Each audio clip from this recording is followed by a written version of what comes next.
আমি এখন আছি ফরিদপুরের আলফাডাঙ্গা উপজেলার টিটা ভাসমান সেতুতে। আপনারা দেখতে পাচ্ছেন এই হচ্ছে টিটা ভাসমান সেতু। বেশ জনপ্রিয় একটা জায়গা। আমি আসলাম দ্বিতীয়বারের মতো টিটা ভাসমান সেতু দেখতে।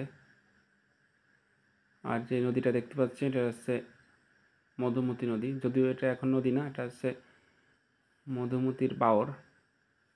যেহেতু নদী পতন নদীকে ঘুরে গেছে, তো এই অংশ বাওরের আকার ধারণ করছে এবং এটা দুই অঞ্চলের যোগাযোগের জন্য তৈরি করা। যদিও এটা স্থানীয়ভাবে তৈরি করা হয়েছে যোগাযোগ রক্ষার্থে, কিন্তু এটা একটা পর্যটন কেন্দ্রে পরিণত হয়েছে।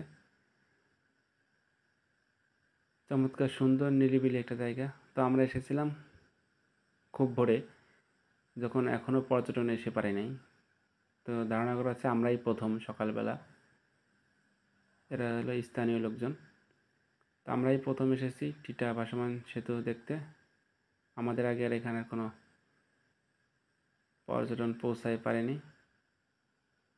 দেখেন কত চমৎকার প্রাকৃতিক সৌন্দর্য, নিরিবিলি পানি। দেখেন পানির কোনো নড়াচড়া নেই, নিরিবিলি পানি। নদীর যে স্রোত থাকে এখানে কোনো স্রোত নাই। এটা হচ্ছে একটা বাওর। তো নদীর পথ পরিবর্তন হয়ে বাওরের আকার ধারণ করে, তো এরকম একটা জায়গা।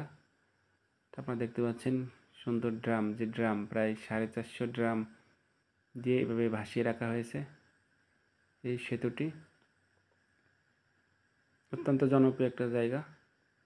দেশের বিভিন্ন প্রান্ত থেকে এখানে লোকজন আসে প্রতিনিয়ত।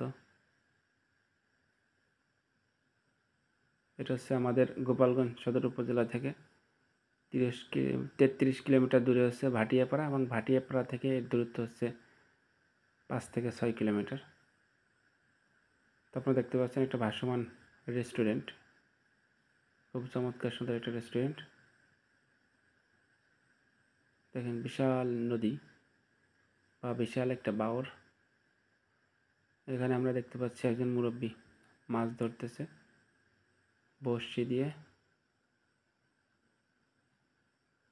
যেহেতু কোলাহল মুক্ত, মানুষের কেমন একটা উপস্থিত ছিল না, মানুষ নেই বললেই চলে, আসলে কোনো পর্যটন ছিল না। এর জন্য অনেকটা ভালো লাগছে নিরিবিলি হাঁটাচলা করতে।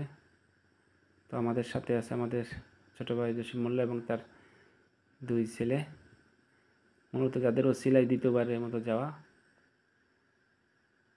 দেখেন তারা খুব আনন্দিত, উচ্ছ্বাসিত, তারা দৌড়াদৌড়ি করেই যাচ্ছে। তো তাদের ওসিলায় দ্বিতীয়বারের মতো টিটা ভাসমান সেতু দেখতে গেলাম, অনেক ভালো লাগলো।